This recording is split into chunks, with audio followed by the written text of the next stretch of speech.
And I'm over here thinking, you see, we're not professional, Russell. I'm over here thinking we had about 10 minutes, and no, we don't.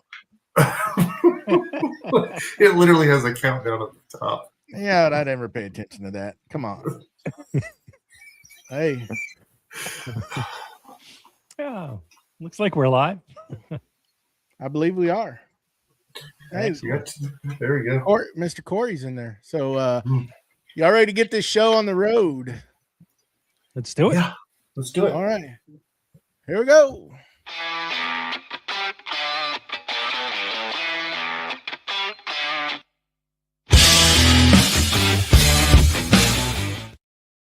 Welcome to Creative Makers Podcast, episode 134. I'm Joey with Steel Blade Woodworks, joined by our host, Matt with Wacky Works, Mustachio from the Wooden Mustache, Mr. Steve I from Steve I Designs, and joining us tonight, our special guest, Russell Kieselbach, owner and operator of Kieselbach Workshop. How's everybody doing? Doing good. Hey, Mustache, why don't you jump onto your little spiel here of thanking some wonderful people. All right. I would like to say that Creative Makers Podcast is made possible by you, our patrons. Thanks to all of you for your support, including Steve Mosley, David Beckwith, and the Working Hands Podcast. We appreciate your support so much. And we can move it on over to Steve. All right, everyone. We're really excited about tonight's guest. Tonight, we'd like to welcome to the show Russell from Kieselbach Workshop. Russell, his love for woodworking started when he got his first table saw at about 13 years old. And that spark grew into a lifelong passion for the craft. Before going full-time in his shop, Russell spent years in early childhood education and eventually made the leap to turn his woodworking passion into a business. We're excited to dig into his journey, what he's working on right now, and where he sees his work and business heading next. So grab a drink, pull up a chair, and help us welcome Russell from Kieselbach Workshop to the Creative Makers Podcast. Russell, welcome to the show, and tell us, what do you have in the works?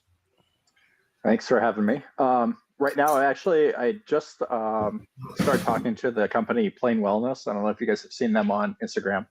They are like, they teach people that are basically using woodworking as a therapy. And I've been offered a position to help teach some classes there. So I'm starting to put together a few classes that I might be teaching.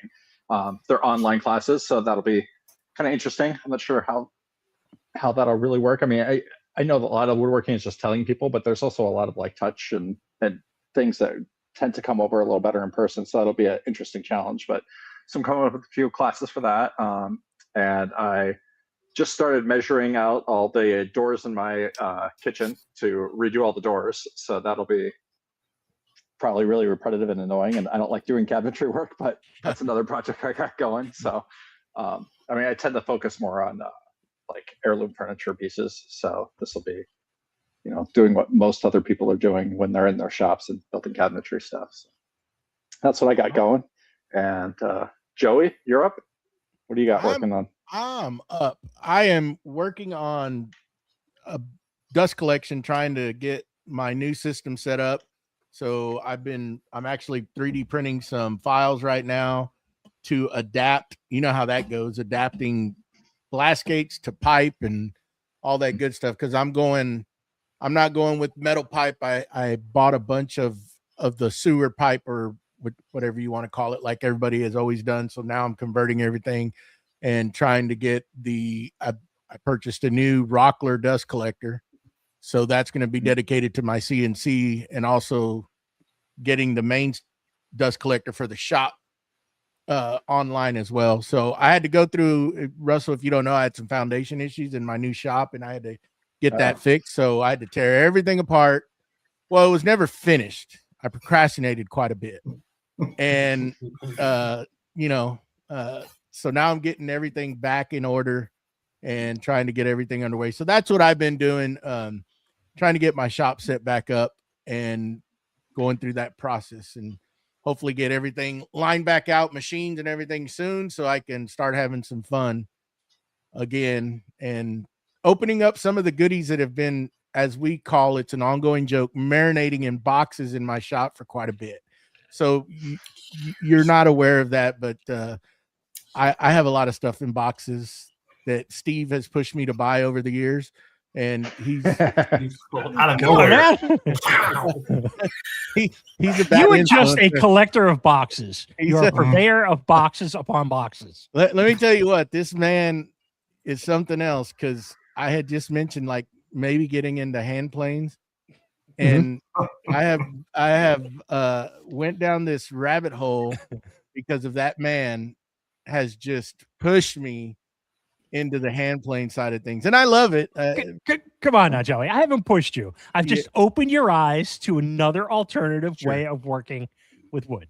And it's been great. No, all jokes aside, I've always wanted to do it, and I was very fortunate to meet Steve, and he has helped us all a lot with the skills, and hopefully getting to know you. It looks like you do a lot of hand tool work. So I was always hesitant of doing that because I didn't know how. Even though I've been doing woodworking, that was just one side of it that I was always hesitant. Made the wrong decision of buying a cheap one kind of, and then got frustrated because I couldn't figure it out, and then just threw it aside, but then bought some better products, and now it's made it fun. And Steve's been helping us along the way to fine tune them and stuff. So, but not to go off the rails here, that's what I've been doing in my shop, is getting that set up. So I'm trying to get that going because I'm real eager to get back in there and start making some stuff and having some fun again. So anyhow, I'm going to shut up there and throw it over to Mr. Wackerly. What's going on in your shop, bud? Still working on the concrete countertops, getting those done. First time doing a wooden inlay in the middle of it, so taking it easy. I don't want to put too much pressure. It's 84 inches long, so and it's right in the center. So if you got to pick it up, I got to pick it up to get it outside to grind the top off to get the aggregate exposed. And so I got some river rock on the top of it that I want to get exposed, and then I'll sand down the inlay. And then I also have the epoxy coffee table that I've been working on for a while. I'm sure my wife would like to have that in the house, so I got to get the legs on it and then get it done. So when the concrete countertop goes outside, I'll start working on it. I got to do a inset the legs, put the bottom piece on, and then the feet. And I should be done with that pretty quickly. Some shop organization. I just got the dust collector up. Well, the dust collector's been up, but the extraction and the hose, the Rockler hose, I hooked it up and I hard lined it all in. So that way I get better dust collection out of it, and checking the CFMs off from it, just kind of see what I'm getting off from it. And but I got it run overhead. So the reel is in front, but the hose is overhead. So that way when you're sanding, you're not sitting there dragging your hose across your stuff that you're sanding and stuff like that. So I like it to be overhead. And I'm running a power cord to come right along with it. So working on that a little bit. That's about it. What about you there, Mustachio? Me, let's see. I'm forgetting what I announced on Friday that I was doing, so I'll just repeat it. Repeat. I am working in the shop on the laser enclosure for the Acmer. I have the back wall inside the cabinet done. I'm working on the drawer. I had a piece of plywood that was very, very David Bowie, and I ended up cutting that down the middle and kind of flattened that out. And I had some tiny cutoffs of maple because I don't throw any scraps out. So I was able to just kind of throw some wood in there and glue it all up. And I think that'll be a lot flatter now. So I got to build the platform for that because the laser will go on top of, it'll kind of be on a platform. and that way I can just remove the honeycomb, and I'll have the tumbler, or I'm sorry, the rotary below to just do some tumblers and stuff if I need to. And I think I'm gonna stain the plywood and do some unnecessary black walnut on part of it, because There you go. that's required, so Mm-hmm. yeah, that we're gonna maybe I gotta do some renovations on the top of the wall in the shop, because I want to turn that into an actual wall. It's just that 1 inch like pink board that's up there. So once I can get that done, then I can finish running the 4-inch line over to that wall, and then I can run the power line for the joiner, and hopefully by that point I'll see how screwed I am in terms of space with doing things in there. But yeah, that's it for me. Steve, what do you got in the works? So last week, I think I mentioned, actually, we weren't here last week, but last week I was designing up a drill press cabinet to go underneath my floor standing drill press. Got that all done up in SketchUp and moved into starting to cut parts out and everything. Got to the point, got them edge banded. Now I just need to actually start assembling the cabinet. I got to finish it with some dominoes and get that squared away. But beyond that, I got a few new things in the shop this week. So I had done the intro to hand plane class for the CMP college for our patrons. And one of the things that they also wanted me to do was a class on sharpening. So I kind of used that opportunity to get a couple new things into the shop. So I went over to KM Tools and I picked up their new, for those people on the video, the Universal Sharpening Guide. And I picked up some of their Zenwu. I think these are the Pro Sharp. They're the diamond stones that are laminated onto an aluminum plate. And I also picked up their Scary Sharp sandpaper. So I'm going to give these a try and see if I might be able to use these for that patron online sharpening class.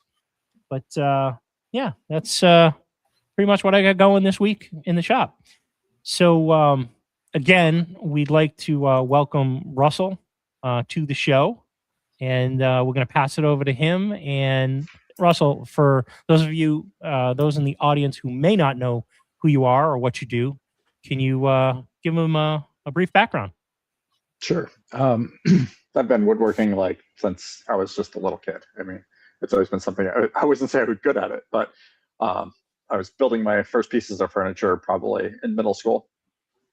I got my first table saw when I was 13, which was a bad idea. I almost lost my thumb 2 days into having it. I still got some nice scars on my thumb where I reached across a spinning blade to grab a tape measure, and just like a ding, ding, ding, and you could hear like the blades like kind of, it was coasting down, so you could just hear that like ding, ding, ding, like as it hit my bone. So, but I kept with it. So I saw my thumb, and I started taking it probably. I mean, I was always building stuff, and I was out there just kind of messing around, cutting up 2x4s and turning them into little tables or stuff. I took shop classes 7th and 8th grade, then they didn't offer it in high school, so I was kind of on my own for learning how to do it. Watched a lot of New Yankee Workshop and just really delved into like Fine Woodworking magazine. And do you guys remember the old web series? It was the Tommy Mac guy. It was T Chisel. I remember like Tommy Mac. I don't remember that one. Okay, though. So he had a whole web series where he built it was a Bombay secretary desk. And I watched him build that thing. I was like, I learned more doing that. And that's when I was really like, okay, I'm going to build some like legit furniture. Like I'd always built stuff that was like nice, but now I want to like really take it to the next level. So that's when I started building things that were really more high end, really elevated my game. I started pushing everything, and I've started like basically everything that I build for my house or my end is always something that is beyond my current skill set, so I can kind of teach myself and train myself, and then I can take that knowledge and build for clients. So now when I do client builds, I tend to stick to really high-end bespoke furniture, one-offs. I don't have like a furniture line or anything. It's, you know, designers coming up with different designs like, hey, can you pull this off? And the stuff I'm building for my house, I try to focus on more Art Deco stuff because it seems to be the most challenging right now. There's not a lot of information out there about how to build Art Deco. There's a lot of stuff about, you know, building arts and crafts, or even building like old period furniture from like the 18th century. Like that stuff is really easy to find information on how they did it and reproduce it. But for some reason, the deco stuff is just kind of like not there. So I find that challenging to figure out how to make a lot of their crazy curves and designs that they did in their furniture. So yeah, I mean, that's my primary focus is high-end crazy stuff that is going to push my limits. And I'm completely self-taught. I never took a woodworking class. Really? And I've been doing it forever. Yeah.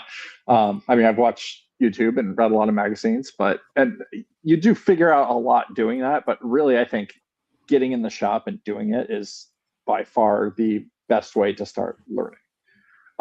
But then there's things like you were saying earlier with a cheap hand plane. You know, if you're teaching yourself and you pick up this cheap hand plane, you go, well, this is just how it is. I don't know any better. I don't understand that there's a better way to do it. And then when you have a teacher show you like, no, this is actually the way it's supposed to feel. This is the way it's supposed to be done. You learn the correct way, the proper way. And I think you can gain a lot of knowledge that way. And I unfortunately had to go the hard way the whole way. So, yeah. You know, just saying that, but it goes back to when I bought that cheap hand plane, then you have all these motorized tools, right, in the shop that do the same process and make it easier. So you're just like, you don't want to do that, right? And I was real young into my hobby, right? And now, you know, fast forward, being able to do that and use a good hand plane, it's so enjoyable. Even if you're just like Steve does, get in there and just shave wood. It's just enjoyable with a good. Oh yeah, it's very therapeutic, and it just is like you feel very accomplished. Like one shaving, you didn't do anything, but it's like, oh, that feels good. Like I made something there. I did something really unique or great. But like for you're saying with power tools, like I started out with the crappiest of crappy tools. Like I had Black & Decker tools from Target when I was a little kid. Like I had a jigsaw that I had like 8 splices in the cord through the cord. And that was the same thing. I'd get really frustrated with those tools because they were crappy tools. I still, if someone's like, oh, I'm brand new to woodworking, what should I buy? I still tell them, go buy the crappy tool. Go to Harbor Freight and get the cheapest thing you can, because if you can learn how to make something good with that and figure it out, you're going to pick up the good tool and know all the tricks already to make that tool work even better. And then you're going to be like way ahead of the game. Yep. So. Yeah, it's funny you say that. We were going through the back barn last week or so, and I found the old Black & Decker jigsaw, and it has electrical tape holding the cord onto the plastic case. I mean, even an old router. And I was like, oh man, this is where, when we moved over here, I just threw everything in a tote. Cause you know, that's stuff that was handed down to me by my dad. Right. And it's just old crap that's in there. And I've started going through it, and it brought back memories. Like, you know, compared to where I started to now, you know, it's like, but I still have them. I didn't plug it in because I was kind of scared to probably burn up, but you know. Yeah, probably not a good idea. So nice. So, so I've been doing a lot of the bespoke stuff, and then a couple of years ago, or like 6 years ago, I got the opportunity to build a 17th or 18th century secretary desk, it's a block front desk. So that's got like the front drawers have like kind of, they go in and out. It's not wavy, it's blocked, so they're more squared in and out. And then it's got a bunch of hand carved stuff on there, carved shells. The gallery had like 18 drawers, a bunch of hidden compartments. And a friend of mine was a woodworker. This was in Ohio, and he's like, a client approached me and said, hey, will you build me this desk? He's like, I've been obsessed with it. I tried building it myself. I got the 2 cases built without even like the the angles cut for the desk yet. Like I've just got 2 boxes and I need someone to finish it because I realized I'm way out of my depth. And my friend, his name's David Buff. And if you guys are bored, go check out his old Instagram stuff. I don't think he's posting anything anymore, but he does all period stuff. And it's like just top tier, you know, I mean, like really crazy. And he's like, you could build this. I'm like, you're out of your mind. There's no way I can make this thing. He's like, oh yeah, I've seen what you can do. You're fine. So he gets me the plans from Yale, and Yale had measured the original desk. And I spent 6 months slowly building this entire desk and clock from the 2 boxes that he had, and which were actually, it was a curse to have the boxes that the original client had made because they weren't square. And the actual box was square this way, but in this way. So the drawers wouldn't work right. So I had to plane out the inside of the drawers just to get or plane out the inside of the casework to get it to be square enough that I could get a drawer to go in and out of them. But that was like, once I did that, I was like, okay, yeah, you throw me whatever you want. I should be able to build it at this point. Amazing. So your style that you prefer is Art Deco. And for anybody who's 100%. not familiar with that, correct me if I'm wrong. It's kind of from like the 1920s, 1930s, kind of bold geometric luxury materials, very symmetrical, modern, high gloss, lots of brass accents and geometric patterns. What is it that made you kind of focus on that? What is it about that style that really drew you to it, as opposed to things like Shaker or Arts and Crafts or any of the others? Right. So I'd built a lot of Shaker and Arts and Crafts stuff before that. And honestly, I was getting kind of bored. I needed like the challenge of the curves of Art Deco. Like it's all a lot of complex geometry. It's not like, oh, I'm just building a chest of drawers and it's square. It's got like, you know, a rounded corner on the top, and there's different aspects of it that aren't like, it's not so straightforward. It's just all so different than any other furniture that's out there. And that's because I think that a lot of that was because it was starting to be in factories, so they could build like a big jig or whatever and just rip out like a bunch of them. And there weren't like small shops building these with the types of tools we have in our shops now. It's more of a challenge to build that same stuff on that smaller scale. And like I was saying earlier too, that there's not a lot of information on it. You know, you kind of have to figure it out yourself. If you want to build a Shaker table, like you can find hundreds of books to tell you exactly how to build a shaker table. And same with Arts and Crafts. Like it's all just really basic, like, and even like all the older stuff. I mean, I was building that secretary desk. I'm like, all right, how do I carve a flame finial? And I Google it, and there's like, 40 tutorials on how to carve that. So, but Google how to make a torpedo leg, and you might find 2 articles. And torpedo leg looks like a torpedo, but it's faceted. So it's an octagon all the way around. And then it's got strips on each of the actual facets of a different color of wood. So it's not something like you can't just like, oh, I'm just going to cut a piece of wood that shape. Like you have to figure out how you're going to, all the different processes to get to where you need to be. So that's why I think I've gone towards Art Deco so much. It's just, and it's a really cool style. It's really pretty, really unique. It like you were saying, it's really high gloss or like really high end veneers and stuff like that. So it looks fancy. It looks like you're like, really opulent or kind of over the top without being like gaudy, Yeah. So with things like that torpedo leg, is that a bunch of different glue ups of solid wood, or are all of those different woods that you're using, or are those more of a veneer that you're gluing on? Right. So there's 2 ways to do it. One way is that you build the leg out of a substrate. First you turn it on the lathe, so you get your general torpedo shape, and then you take a hand plane and you cut in the facets, so that you're basically flattening out the top and the bottom, the sides, and then you're making an octagon out of that torpedo shape. And then you would veneer on that, which is not easy. I mean, veneering on a bent taper, and you have to have like a separate strip of color on each one of the corners. It's not an easy thing. The way I did them, and I've seen this done too. I mean, this seems like a little more of a unique way of doing it, I think. So what I did is I glued up just a blank, cut it right in half, and I glued a piece of maple in. And the blank was made out of walnut, and then I cut it again this way and glued another piece of maple in. And then I cut them again on the 45 and glued another piece, and the same thing. And the trick with doing it this way then is then when I get it on the lathe, everything has to be dead center, because you need all your stripes of your maple to line up. Whereas if you just did like a substrate and, made your initial shape, it doesn't have to be all that accurate. Whereas my glue-ups had to be like dead on.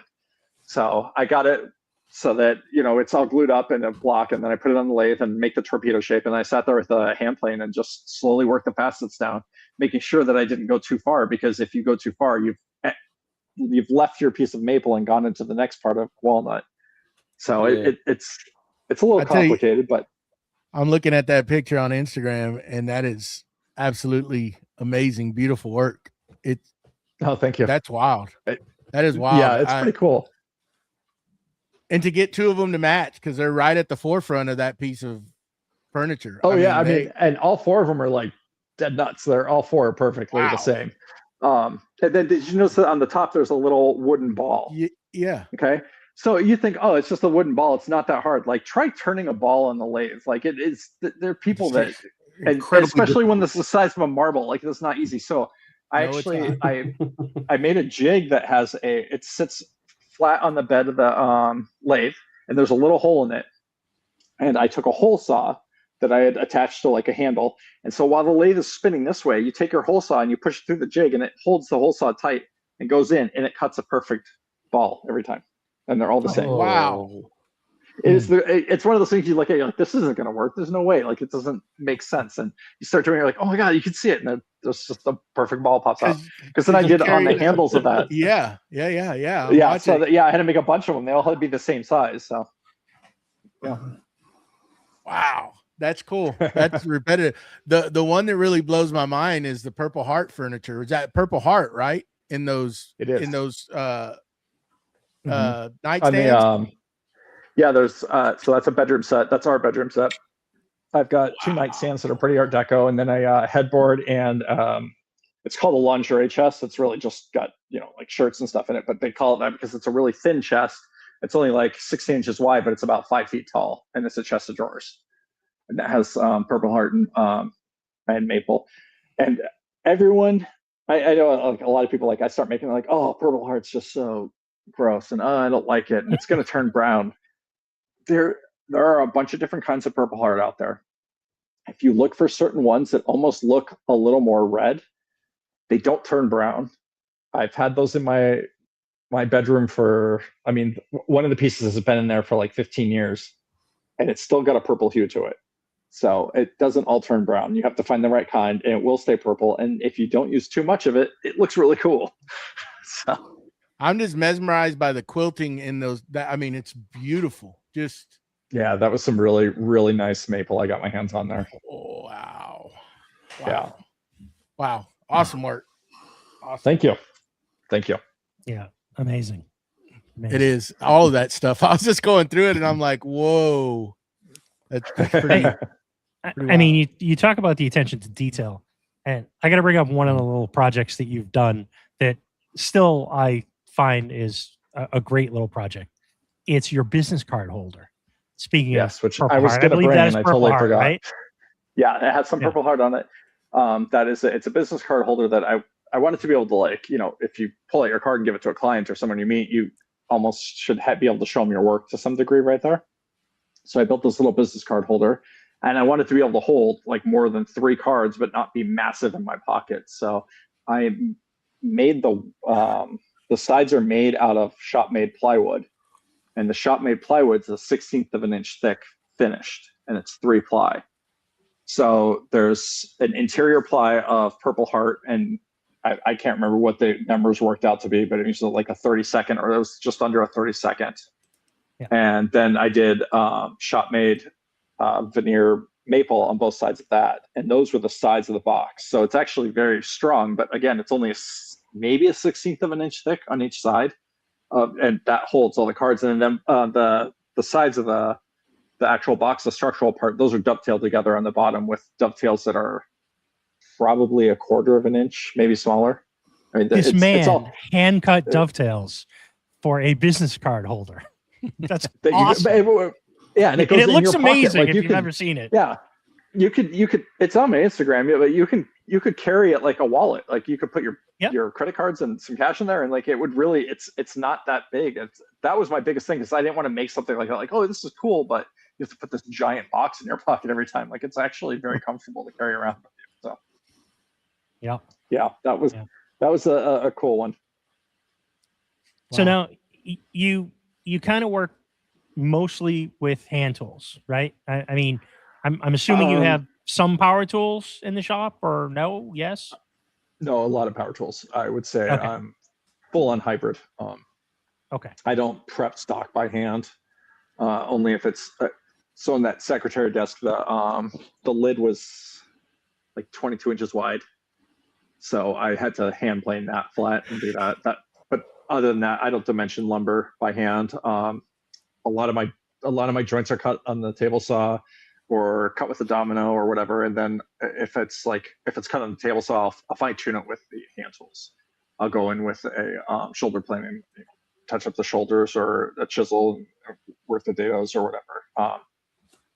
I use hand planes a lot for the finish work. So even something as simple like, say you're building some shaker cabinets, before I put the cabinet doors together, I'll take all the interior edges, put them on my bench, and just swipe them once with a smoother plane, so that when you glue the whole door together, all the interior edges that you would normally sit there and screw with trying to sand forever are already finished, because they've had that final swipe with the hand plane. And that does two good things. It's like, it saves you all that sanding time, but it keeps the joint really square and tight, so you don't lose any of that kind of rounding over you get if you were trying to sand all that stuff beforehand and then glue it together. So yeah, I'll use the hand tools for that. And then I've done some carving stuff too. And then I'll do dovetails. Those are all hand cut. I don't use a machine for my dovetails. I don't do like a whole kitchen of dovetails, so it wouldn't even make sense for me to get out the jig. By the time you got the jig out and started using it, I would have the drawer cut with hand tools anyway. So. Yep. So what is your go-to? Sorry, go ahead. What is the we're talking about hand planes. I got to know what is your preferred brand of hand tool that you would recommend somebody getting into? I'd say go buy a Wood River plane. I've had great luck with the Wood Rivers. You know what though? Their blades suck. Like, go buy a Wood River plane and throw the blade away immediately, and get like an IBC or I know Temple Tools. They just have the new blades on hand, and I think those would be really cool. Are they out already? I haven't kept up. Are they out yet? I don't know. It might be, actually. He's been posting a lot about them, and I think he has them for most planes. And that's the cool thing with the Wood Rivers are just a typical Stanley side. I mean, they'll fit any bedrock blade, so it's not like something that's hard to get your hands on. But yeah, I'm pretty sure they're out. If they're not, just wait. Like, they'll be out in the next month or two, and that'd be worth it. I think those blades are gonna be really good. But I use the PMV11 blades in all mine right now from Veritas, which I like those blades. I like Veritas tools a lot. I have Lee Nielsen chisels, so I'm kind of all over on that. I don't think that I don't have a lot of brand loyalty. I'm not like, oh, this is it. Only buy Lee Nielsen. Nothing else is good. Like, each tool company makes their specific for one tool really well, and I'll stick with that. So, yeah. Just to let everybody know, Temple Tools does support this show, so their blades are out and available. I was just going to tell you that. Yep. So we like to, they support us, so we'll put it out there that they are available. So there you go. I did get some of their chisels, their hand chisels. I don't know if you've tried them yet or not. Pretty nice set. But again, like, I'm like you. I mean, Steve has convinced us to buy all these different brands, and we just got all sorts of bio. Link in the bio. Link in the bio. About it, and we end up with all these different tools. Russell, I mean, it's crazy. I mean, I was talking to Temple Tools at Workbench Con, and it's like, I can't do the pull saws, and he sent me a bunch of saws to try out, and I've used them, and they're great. And that's forever my new flush cut saw.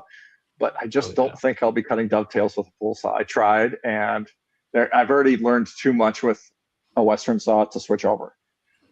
One thing with a Western saw is, obviously you're pushing versus pulling, but you're holding so much closer to the blade. So every time I take my Japanese saw and I go to cut, blade goes right off the board, and then I land on the handle because I'm used to my hand being so much closer to the blade. So like I have to scoot back further for my work than I'm used to.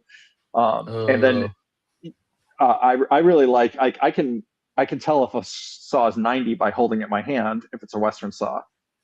But then when I have a Japanese saw, since it's a round handle, I just can't immediately register that 90. Right.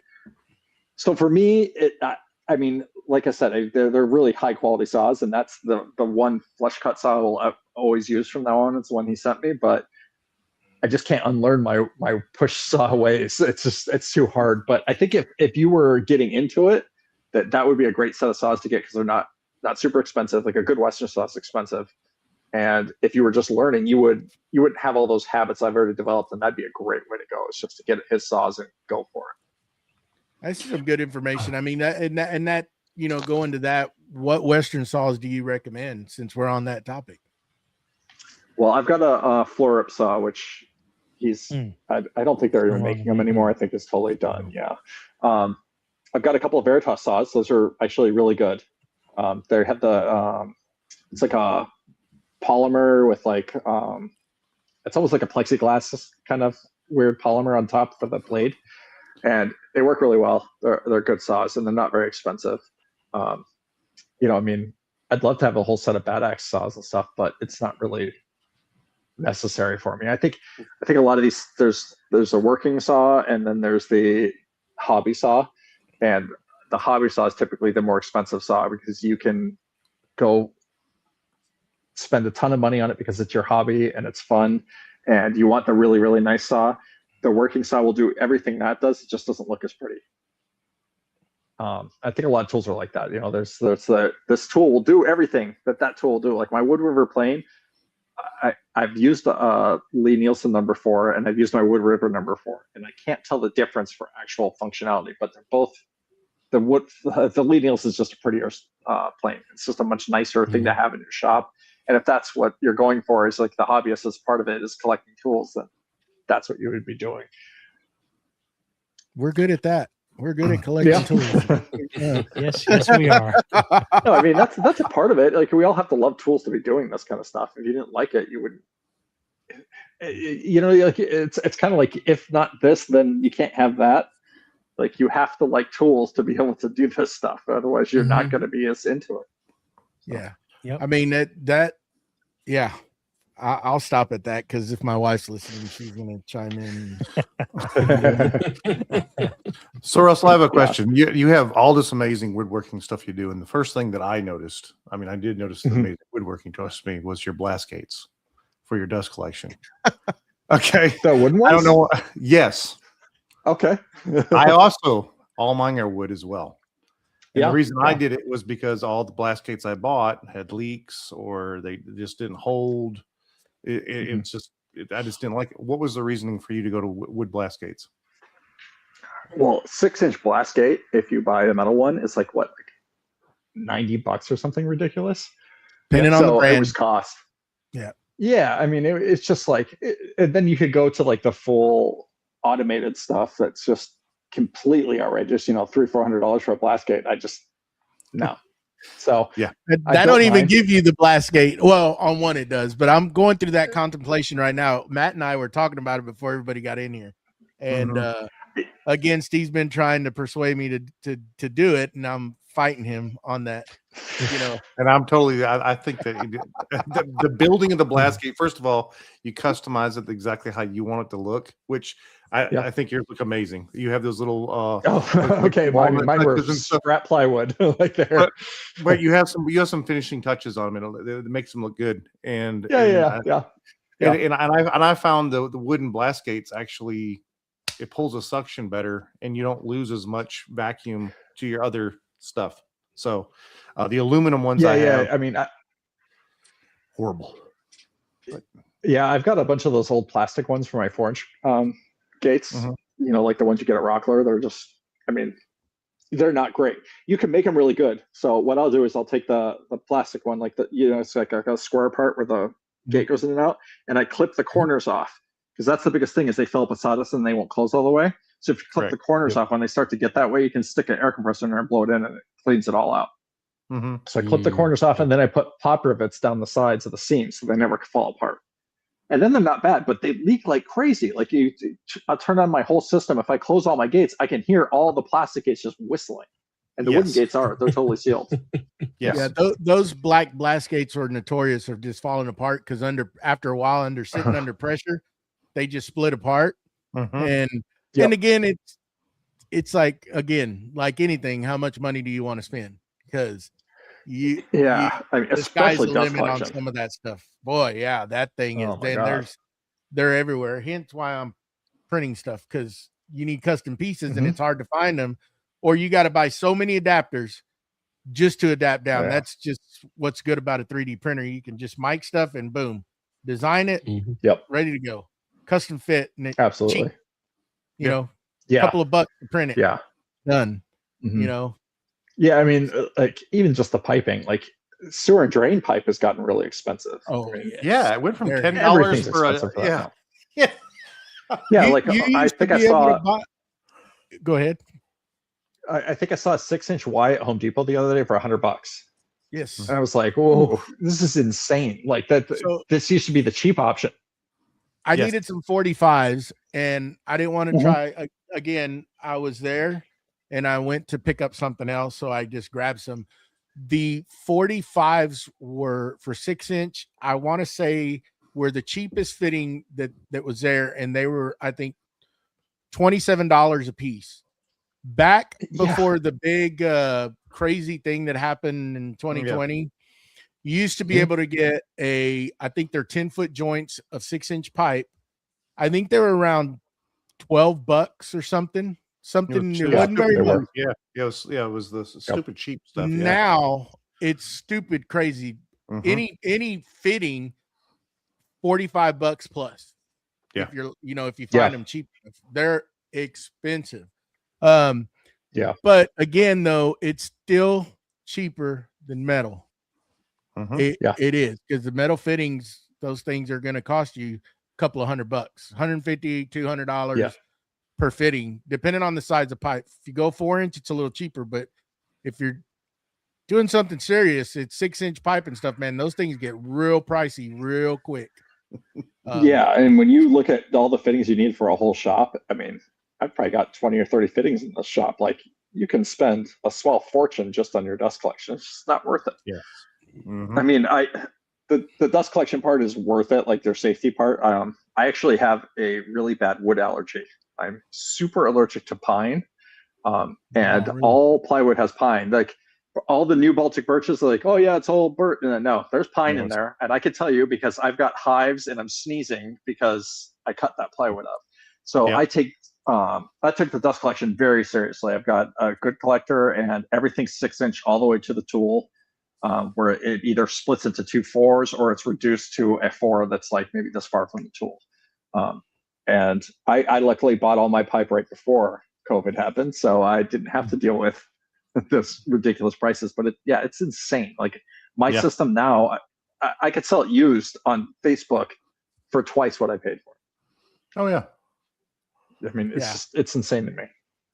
Yeah, everything has gone up, and that especially. That's one thing that, because I was looking into metal piping, and then after I started pricing everything out, I'm like, I have all this pipe sitting up here. Why don't I utilize it? It's there, it's bought and paid for, and I got it real cheap. So I'm just going forward with that. I mean, it'll work. It's 6-inch pipe. I mean, it's going to be fine. I'm not going to have any issues. So, but that's what I've been working on.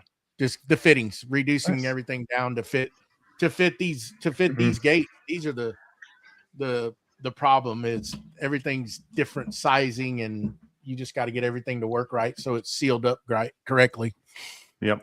So one thing you can do with PVC is you can take a heat gun and heat it up with a pipe clamp on it, or like a hose clamp, and put your fitting in there if it's a little loose. Normally the metal ones are a little loose. Just keep heating it up and then start cranking that fitting down a little bit on it. and eventually you'll shrink it down. You can shrink it about a half an inch, and Mhm. it'll seal to the so you don't have to build a fitting. You can just shrink your pipe. Man, I didn't even think about putting a Do it dang outside. clamp. The Yeah, fumes are yeah, not good, but post do it clamp, outside. Get a heat gun and just start. Yep. Mhm. Yeah. Yeah, you should shrink it down to get a even half be able inch. to stretch it too if you needed just a smidge. Yes, you can stretch wider. it too. I mean, I've been Mm-hmm. just like electrical conduit that I've put, run out of PVC. I mean, I'll put the heat gun or the torch to it, get it hot and make curves or whatever. But I never even thought about putting a dang clamp on that to bring that down to a perfect size. Yeah. So I did the extractor the other day, and to that hose reel, and it was just, I mean, it was like the outside diameter was exactly the same size, but the inside diameter, I had more to go to it, so I put it inside the lathe, and I just trimmed it down with the lathe just a little bit, snuck it right to it. It was awesome. Yeah. Yeah. More than one way to skin a cat. Exactly. I wouldn't even have thought about that, chucking That's it right. up in there and turning it. Yeah. Wow. Yeah. Plastic turns really well too, especially with like Yes, a it does. traditional tool. Like you get nice little ribbons. Mm-hmm. Learn something every day. I mean, I'd never even thought about that with the clamp. That's right. I was messing with that the other day Oh, while yeah. we were Yeah. just hanging out. I was trying to mess with the piece, but I finally got frustrated. I threw it aside. I'm like, yeah, I'll just 3D print something.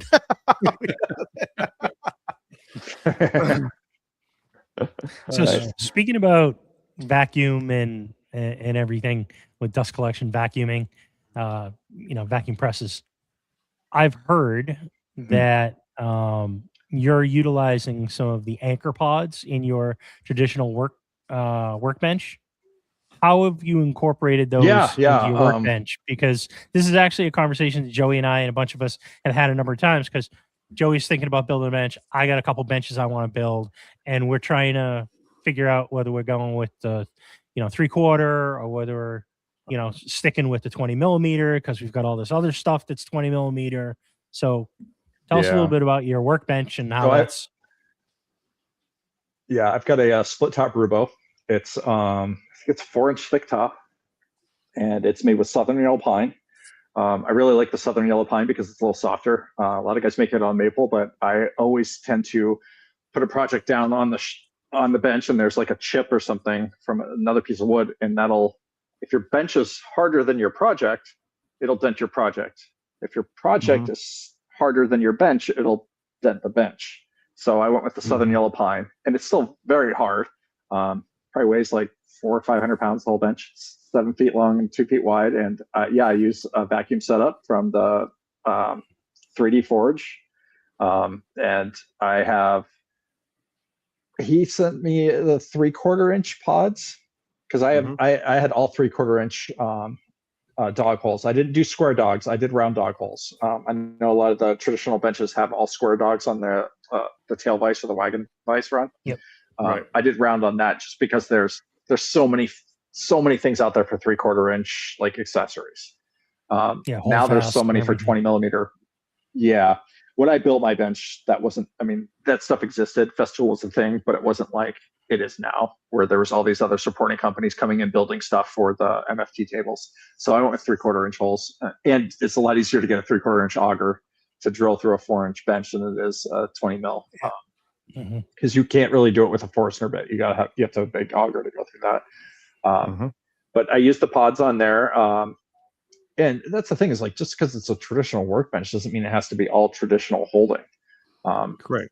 Putting the pods in the dog holes, and I've even clamped the pods, because I've got a wagon vise, so I've got 2 dogs sticking up, and I can clamp the pod between those, so it's stuck to the bench, and then I can use that to just quick release and go. So if I'm dominoing stuff, I'll set 2 or 3 different pod setups, have them all ready. And then, because, say I'm dominoing all the legs and then all the aprons, I need different, like the legs are going on this way. So I'll have 2 pods, one in front, one in back. They'll go down, I'll zip in the dominoes. And then the aprons will go on 2 more pods, or maybe this pod and the next one down the bench. Same thing, drop them down, go. Whereas before I was sitting there with a wagon vise and, loosening the vise, putting it in, tightening the vise. Now I'm just like clicking a button, flipping them in and out. It's really fast. It's awesome. I have a really big pump from because I have a vacuum press for all the veneer work I do. So that probably makes it a little better because that thing it sucks it down where you cannot move the piece of wood off there at all. Like I could probably drag the bench around the shop with that. That'd be a good video. It's shockingly strong. Yeah, I mean, so I've got a leg vise on my bench, which is always like, this is the strongest type of vise that you can do for work holding and stuff. And they are probably as strong as my leg vise as far as holding stuff to the bench.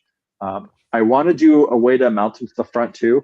The whole front of my bench is flush. That's the big thing with the Rubo bench is the legs aren't set back or anything. You can clamp things to the legs and it'll still clamp to the front of the top. So I was thinking about it the other day, maybe doing an inset so that the pod is flush too. So I can just suck something right to the front of the bench, like a whole tabletop, which is going. That is and then a the pods damn are just good built idea. in. Now, what gave me that idea is I've got those anchor pod, like it's like the bench dog that has the vacuum hose at the bottom. Yep. I'll put those. I've got a few dog holes in the leg of my bench, and I had that on there, and I was doing that same thing. But you have like a little gasket material that you put down on top of the bench when you do that. Well, the gasket material was kind of slipping, so I just put a little piece of tape to hold it in place. And like I said, the pump is strong enough that even that little leak, it still sucked it right to the thing. But I had a piece of wood just slammed to the front of the bench without moving. I'm like, oh, I could just, engineer something like this so it's built in all the time and just ready to go. There's a lot of guys that say you shouldn't throw too many gizmos on your bench or too many vices on your bench, but I think you can do as many as you want. You can have 1,000 on there as long as you're actually using them.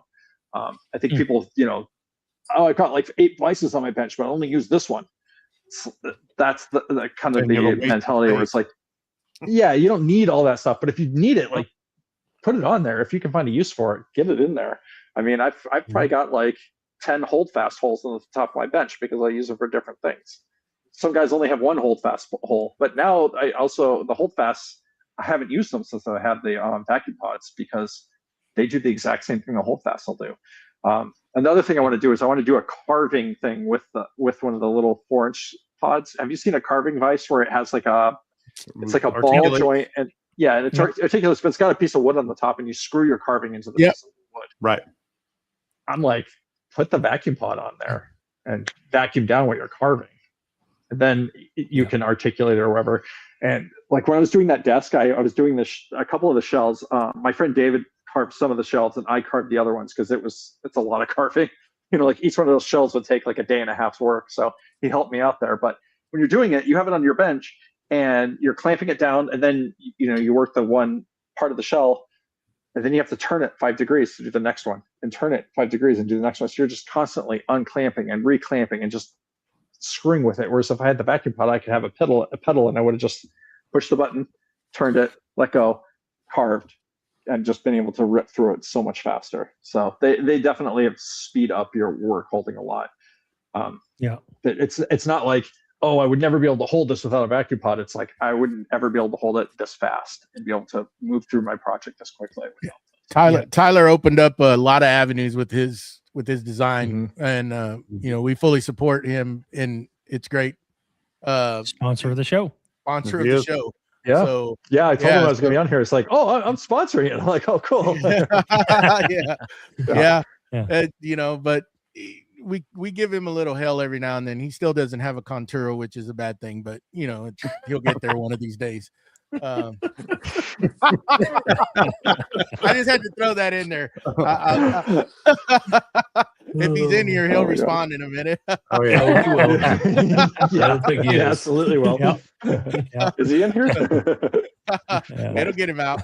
It'll get him fired up. But no, he's a good dude. And he's got like great ideas on his products, and I mean, it's definitely a useful thing to have in the shop. And you don't need like a crazy vacuum press. Like I happen to have a really nice vacuum press that I bought for something totally different. Now I'm using it for this. I've seen guys taking, and Tyler's like, no, you can't do that. I don't think it's a good idea. But get like a really crappy air compressor. And if you take the intake side and you put it to a hose, apparently it'll pull enough vacuum to use vacuum pod to hold stuff. So as long as you're not like overworking your duty cycle, you could do it. You just have to be a little more careful. Interesting. But even if you just have a compressor in the shop, you might be able to just hook that on. Once you pull a vacuum, shut it off, so you're not working the duty cycle on the compressor too much. You can get into vacuum pods with what you probably already have sitting in your shop right now.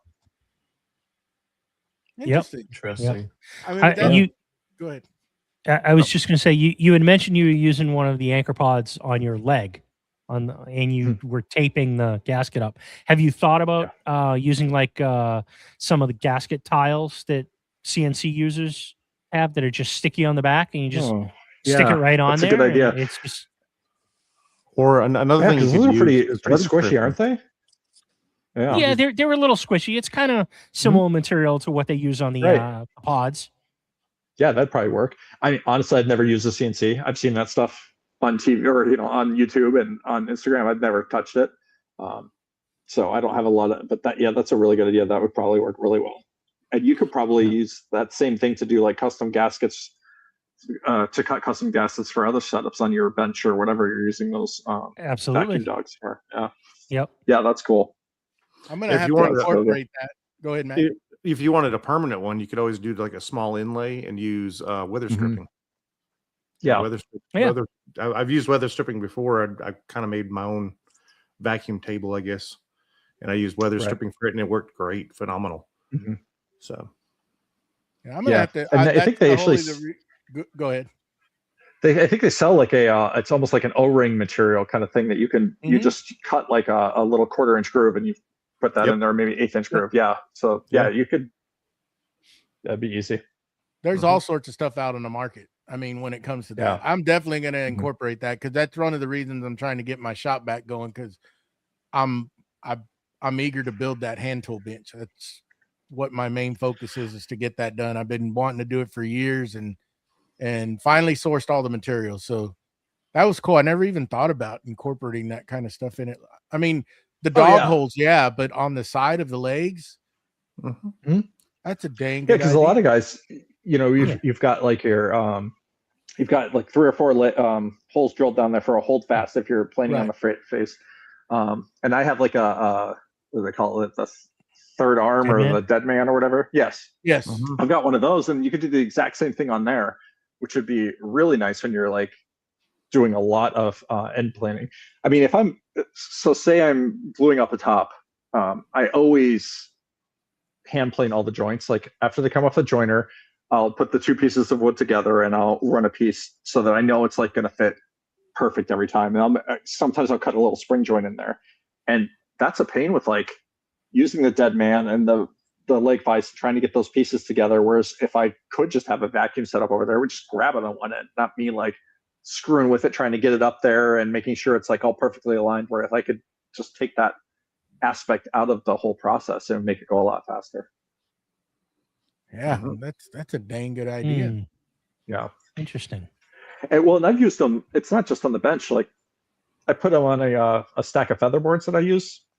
I have like 5 featherboards that are stacked up on top of each other for the bandsaw and stuff like that. If you're running tall pieces, and yeah, and you're always trying to put them in the miter slot, and tighten them down so they'll hold on there. And I've got a couple of magnetic featherboards too. Same thing. You put them down anywhere, but the magnets, they always slide. These ones aren't mag switch, like they're pre-mag switch. These are really old school, like where they've got like a little lever on the back to like lift them up. Magnets will slide on metal. The vacuum pods don't slide. So I screwed them to the bottom of these featherboards, and now I just stick it right where I need it, turn on the vacuum, and the featherboard's exactly where I need it. I'm not like adjusting it within the miter slot or waiting for it to slide the second I put pressure on it with the magnet. Like, wow. So that's a vacuum pod being used for a totally different reason. Yeah. I never thought about that. That's a good idea. Wow. Yeah. When I showed them on Instagram, a lot of people were like, well, just use magnets. They work so much better. I'm like, they don't though. They do slide, especially when you got a lot of pressure on them. And say you're resawing like a 12-inch tall piece of wood that's 6 feet long. You want to have a lot of pressure on there, because that's the last thing you need to be doing is pushing against the fence too. You're already dealing with wrangling this huge board through there. And the vacuum pods don't let it move.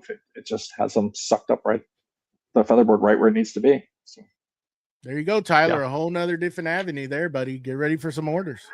Yeah, Tyler, I'm it is sure he's- 2026, so R&D can continue. I showed him that one a while ago. He probably forgot about it, but yeah, We'll it's out remind there. him. Whoa, we'll There you definitely go. remind him. There you Don't go. worry about it. He's gonna get reminded.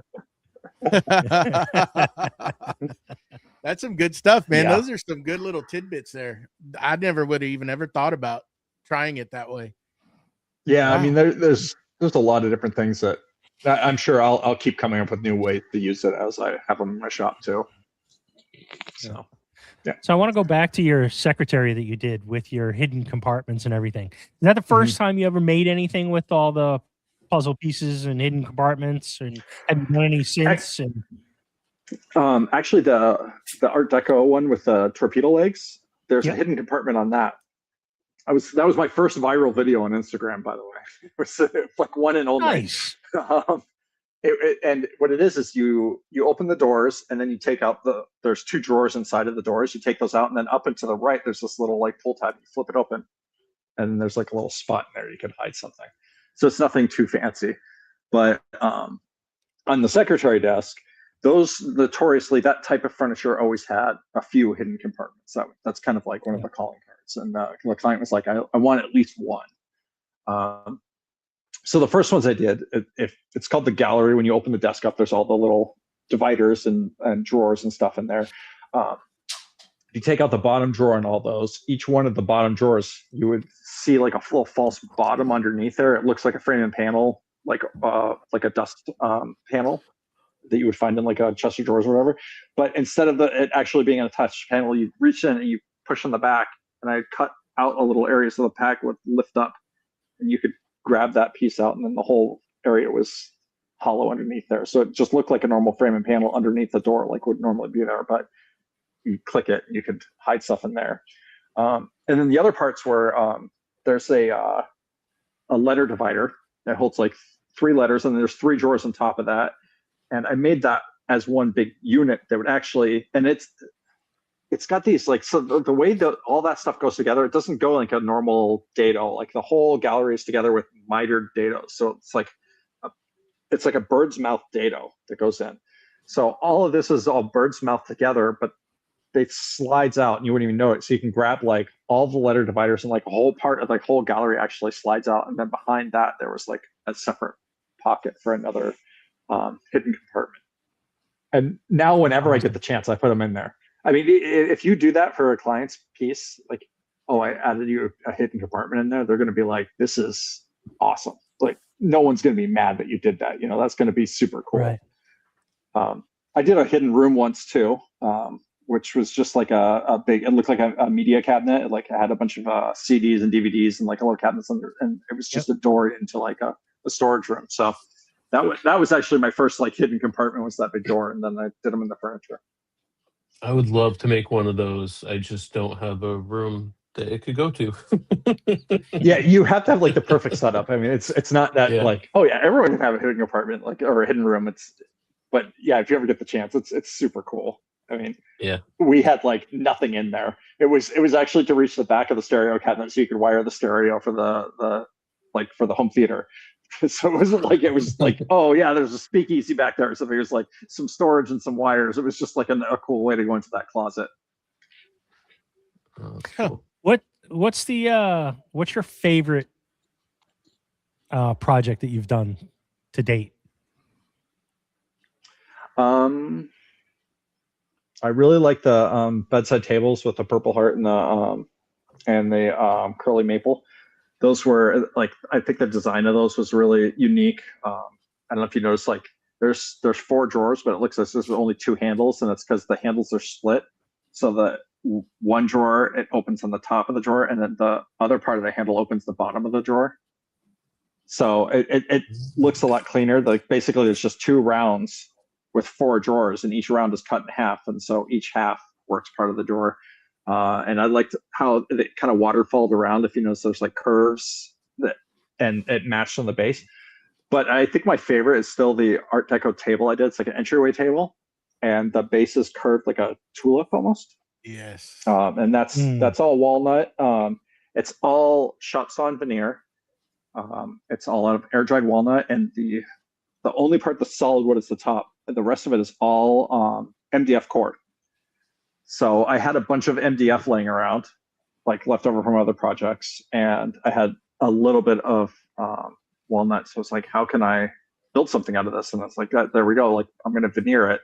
So I built that whole curve of the table is like blocked up pieces. Like, it looks like basically a brick wall that then I cut the round out of. So yeah, that's probably my favorite piece ever. That was also when I really like pushed myself and said, like, okay, what can I really build here? What is going to be something that you don't see every day? Well, curves are difficult in wood to me. That's something that is, when you can accomplish that and it holds and doesn't fall apart, that's great. That's some great stuff. Love it. Thank you. Yeah, I mean, the curve stuff, you have to think so far ahead. It's like, I was building that leg, and if I just built it, like, great. But if I didn't say, okay, this is my absolute like zero, like this is my center on the bottom that everything squares off of, it would have looked like tipped, or it could have been, like the base could have been mounted on the wrong spot, or it could have there's so many things that could go wrong. So you have to like initially know, like, this is it, and you have to set it up with you when you're original layouts and build everything off of that and never deviate from that one line you set in the very beginning. And you have to remember to set that line in the very beginning, and all of that comes off of that one little part. That's what I like the most about the curve stuff, is that challenge of, like, you really have to think all the steps through. The whole build has to be in your mind or on paper before you even start, because you'll get to a point you're like, oh, I can't find where the square mark is anymore. Yeah, it's gone. Yeah. So wild. what is the next big thing that you're kind of wanting to work on to challenge yourself? Is there something? Yeah, I've got a few things. I've definitely, so the bedroom set of the Purple Heart Maple, I want to finish a few things in there. I want to do a standing mirror. That's so there's Art Deco and there's Art Nouveau, which is a little before that, and it's more curvy, a little more like based on nature and flowers. I want to do a mirror that's built more like Art Nouveau, but reminiscent of all the other pieces that are in that room. I also want to do a chest of drawers in there that has, like the Chrysler building has like the rounds, kind of like the cloud lifts almost. Yep. I want those on the dresser and veneered. So like the front will come up like the drawers, and then it'll peel back and then go up and go in to the top. And the sides will do the same thing. So I want to figure out how I'm going to veneer that and create that shape within a chest of drawers. Cool. Those are the two that I can think of real quick. And then I want to do a dining room table and chairs that match that sideboard with the torpedo legs. And the chairs will all the chairs, the front two legs will have torpedo legs. And then the backs will have kind of like a round shape to kind of play off of that sideboard. And then same with the table. The table will have 4 torpedo legs and have that same like checkered pattern that was, there's a designer, Ruhlman, who did like all this Art Deco stuff. And he used to use that checkered pattern, or that stripe pattern, with ivory and ebony normally. And I'm obviously not going to use ivory, so I went with maple and walnut. So it's going to have that like around the table. But those will be, I have to find time for those. I have an idea in my head for a Bombay secretary one day. And I always say that'll be my retirement piece, because I won't have time to work on anything else. Like, I'll just have to sit in the garage for a long time. Like what I have in my head, like a Bombay piece is just crazy in itself. If you don't know what like a Bombay is, but like the whole thing is kind of shaped like it's got like a big bulge on the bottom, and then the front's kind of serpentined with that bulge. So that in itself is hard enough, but I want the gallery to have those same bulges in it. So when you open the desk drawer, all the drawers will have like an undulating kind of feel to them too. But again, that's the retirement piece. Like I'll be thinking about that one for another 20 years before I build it. Oh wow! I'm just looking that up. That looks really cool. Have you ever had a piece that you had to give up on? I haven't given up on anything yet. I've thrown away parts of a piece and rebuilt it. Oh, we've all done I that. I had a piece for a designer, and it was for her house, and it was real simple. It's a white desk. It was like a like for in the bedroom, like a makeup desk kind of a thing that had like a little tilt-up lid.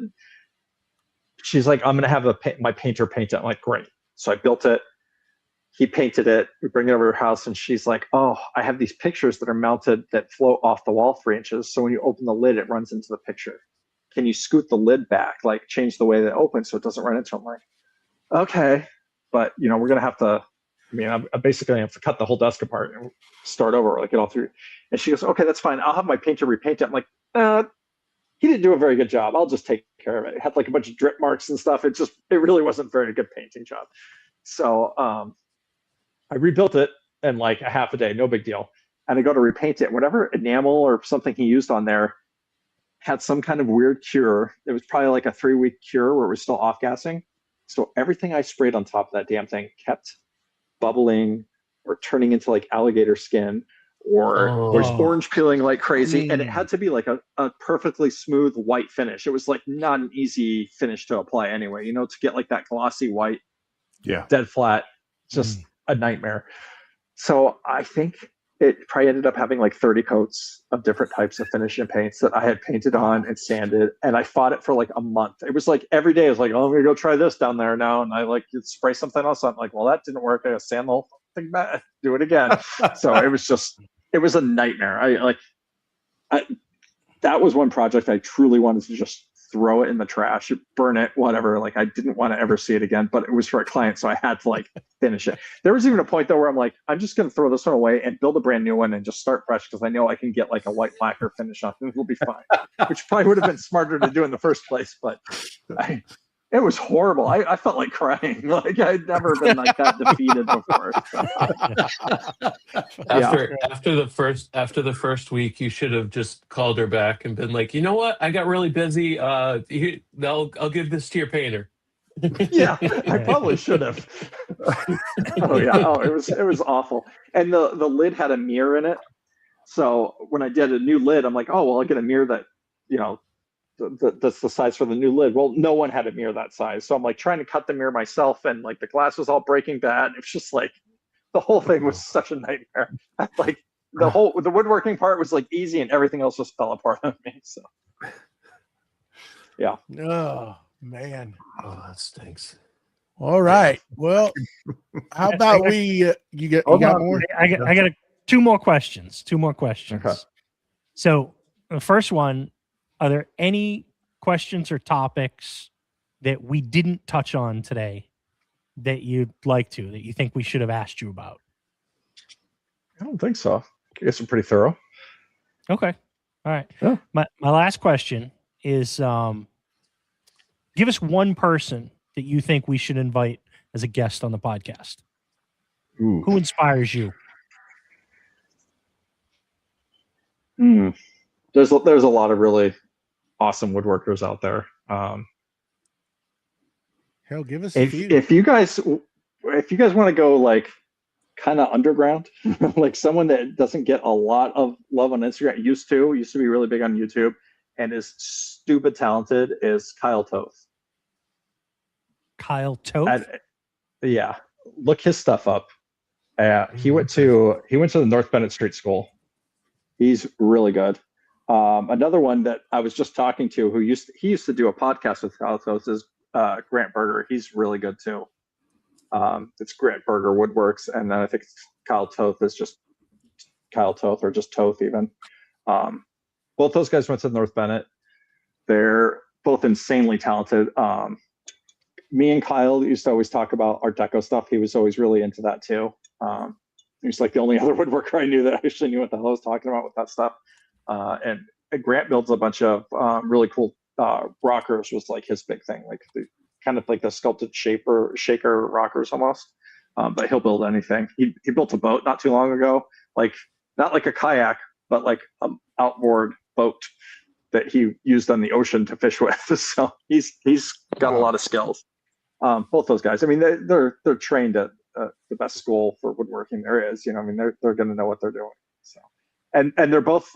I don't think they get enough love. They're crazy talented woodworkers that not a lot of people know about.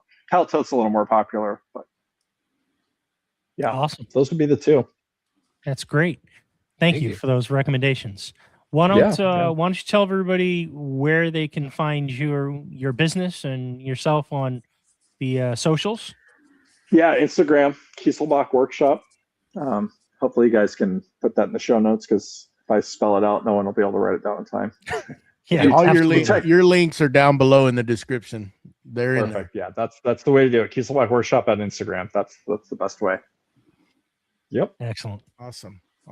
Perfect. All right, Mustache, I believe you got some folks to thank. I do have some folks to thank. Why, thank you for bringing that up while I find that window. Again, there's some fantastic people in the world. That I want to thank that are helping us support this show. And I will kick us off with Don Patterson from What's Next Woodworking, Victor from Wim Designs, Tyler from Forge 3D, Steve from Steve I Design, Mike from Lido's Woodshop, and last but not least, Jonathan, who is at John4225. Those top tier, in addition to the rest of everyone else that is supporting us on the screen. We love you guys. So thank you. And if you want to join the ranks, you can go over to supportcmp.com and tell them I sent you. All right. Russell, thank you for taking the time. It was a pleasure being thanks on for having here me, guys. chatting with us. A lot of great Thank you. information.